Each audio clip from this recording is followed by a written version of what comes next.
All right, so what quarterback should you not draft at cost and who should you take instead in the same draft area code? This is the Fantasy Sports Boss. Hit that subscribe button. Got a batch of new subscribers the last couple of days. The wide receiver video I did of this with this concept, caught on pretty well the other day. So I'm going to go through all the positions and give you my thoughts on which players are overpriced and which players I think are better values at that draft spot. Now, probably the most controversial thing I'm going to say this entire preseason, and here it is. Do not draft Pat Mahomes. Do not draft Josh Allen. Do not draft Jalen Hurts in single quarterback leagues, okay? How could you possibly say that? Well, I'll tell you why. So right now, Josh Allen is the 16th player overall off the board.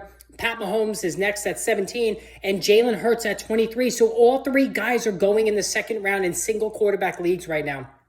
That is very rich. And usually I prefer taking a wide receiver or running back.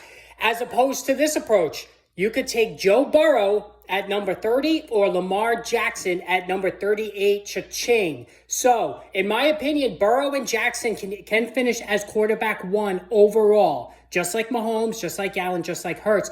But you're getting them, the cheapest among those five are Burrow and Jackson, and by a decent margin. So Joe Burrow in a passing offense, Lamar Jackson in a new Todd Monken-led passing attack with new weapons galore.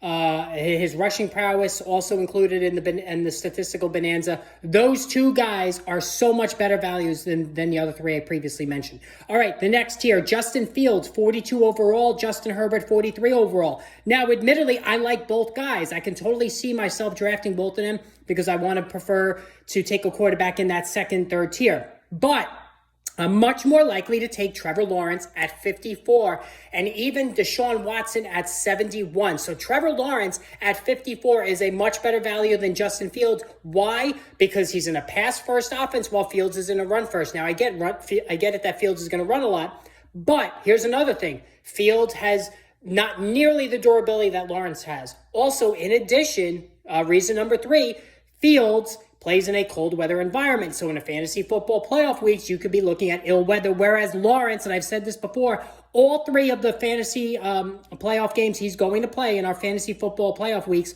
are in the state of Florida. No snow to worry about, no ice to worry about. And this is what you look for an ascending player in a passing offense, great weather in the fantasy football weeks. And then, of course, Deshaun Watson, 71 overall, really good value. This was a top 5 guy yearly before the trouble started. Great value at 71. All right, next, Dak Prescott, number 77. Listen, you have Kellen Moore now out the door. You have Mike McCarthy, a run favoring Mike McCarthy calling the plays. Prescott doesn't run anymore. And as opposed to 77 overall, you can go with Tua Tagovailoa at 90 or Daniel Jones at 85. I'd much prefer either one of them. Tua, we know, can't stay on the field. Hell, you could pair him with Daniel Jones and just play the matchups. Jones is going to give you rushing yardage. Tua is going to pass like crazy. He put up insane MVP-type numbers when he was on the field. Much better value there than both guys, much better value than Dak Prescott. Finally, Kirk Cousins, 86. Kirk Cousins always undervalued because he's in a passing offense, always puts up good passing numbers, does not run. Geno Smith, 104, was a top 5 fantasy quarterback last season. He does run. He'll give you 300 yards on the ground.